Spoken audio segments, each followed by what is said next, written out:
ऐसे इंसान के बारे में बताते हैं जो जिनका जन्म ही राज करने के लिए होता है। वो राज करने के लिए ही धरती पर आते हैं।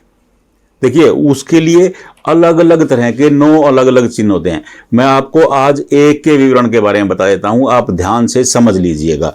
देखिए, ये होती है आपकी लाइफ लाइन, ये लाइफ लाइन है, ये है माइंड लाइन, ये है आपकी हार्ट लाइन, ये सन लाइन और ये लक लाइन। ये तो है पंच लाइन। मैं जो बार बार बताता हूं कि हर आदमी को पंच लाइन याद होनी चाहिए।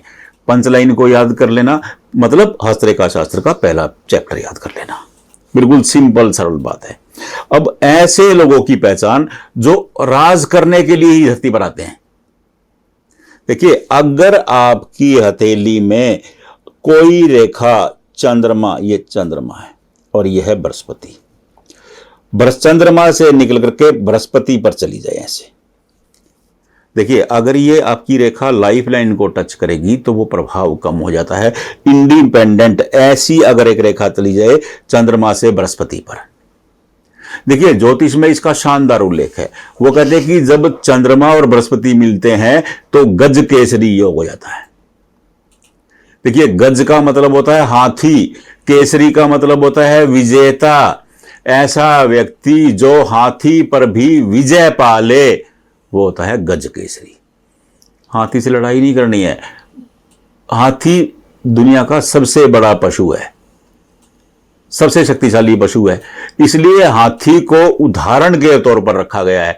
कहने का उद्देश्य यह है कि ऐसा व्यक्ति अगर उसके सामने हाथी जैसी समस्या भी आ जाए तो वो उस पर विजय पा लेता है। उसको कहते हैं गज केसरी। देखिए, मैं ना जितने भी योग ज्योतिष में बताए गए हैं आपको एक एक करके उसकी व्याख्या समझाता हूं ताकि आपको समझ में आ जाए।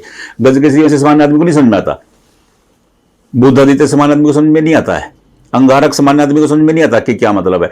मैं इसलिए आपको समझाता हूं कि विश्लेषण से, ताकि आपको पता लग जाए कि क्या होता है। अगर ये रेखा होती है, ऐसे लोग गज केसरी होते हैं, मतलब कोई प्रॉब्लम इनका रास्ता नहीं रोक सकती। हाँ, अगर यही रेखा बनी हुई है और इसके साथ साथ आपकी भाग्य रेखा से एक शाख निकली और ये ऐसे आ गई, ये क्या हो गया? ये सोने पे सुहाग्या हो गया।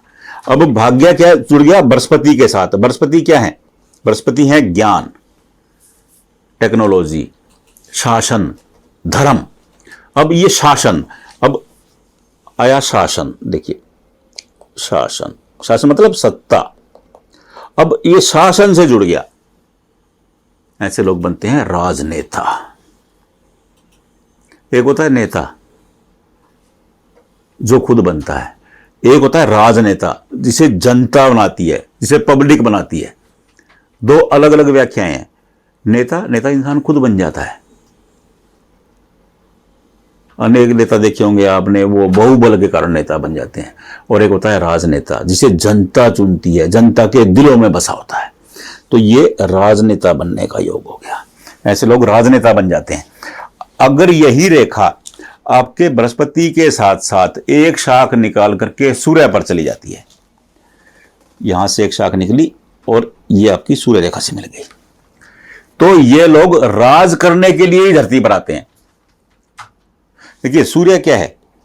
ऐश्वर्य, लग्जरी, सुविधाएं, नेम फेम। नेम फेम कहां मिलेगा? यहां मिलेगा नेम फेम। अब ये शासन सत्ता हो गया, ये नेम फेम हो गया।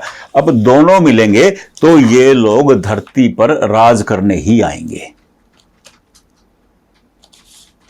ये राजा बनने आते हैं।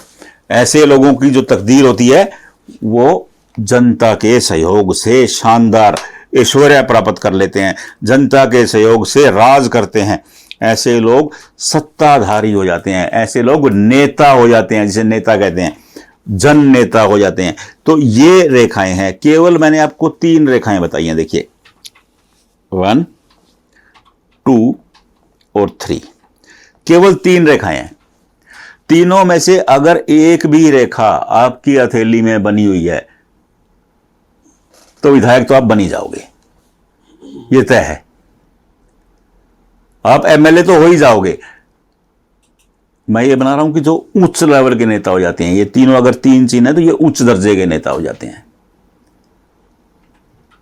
जिनका जनता गुणगान करती है। अगर तीनों में से एक चिन्ह भी आपकी हथेली में, बेफिक्र हो जाइए, निश्चिंत हो जाइए। आप अपने बच्चों की हथेली चेक कर लीजिए, अपने भाई की चेक कर लीजिए, दोस्तों की चेक कर लीजिए, जो चुनाव लड़ने की प्लानिंग कर रहे हैं वो अपनी हथेली चेक कर लें, आपको पता लग जाएगा। अगर इनमें से एक चिन्ह आपकी हथेली में है, आंख मूंद के चुनाव लड़ लीजिए, आप जीतेंगे। बस इनमें से चेक कर लीजिएगा। नहीं चेक कर पा रहे हैं, वो उसमें भी कोई दिक्कत नहीं है। इसी पे मेरा फोन नंबर चल रहा है, हाथ का फोटो खींचिए, व्हाट्सएप कर दीजिए। बस विनती ये कि प्रश्न एक पूछिएगा, बस वो अगला प्रश्न पूछते हैं तो फिर मेरे को प्रॉब्लम खड़ी हो जाती है कि अब बार बार कैसे बताऊं। एक प्रश्न का जवाब देने के लिए भी मुझे कम से कम भी 5 से 8 मिनट लगते हैं, क्योंकि आपकी रेखाएं देखनी होती हैं। तब तक वो महोदय जी दूसरा प्रश्न डाल देते हैं, तो वो बताना मुश्किल हो जाता है। आप भेजिए, सहर्ष भेजिए, हम आपको हर हाल में बताएंगे। ज्यादा जानकारी चाहिए, panditjihastrekha.com वेबसाइट पे जाइए, वहां जाकर के पढ़ लीजिए नेता बनने की रेखाएं कौन कौन सी हैं, आपको मिल जाएंगी। वहां पे सभी की 9 के 9 चिन्ह मिल जाएंगे। राधे राधे।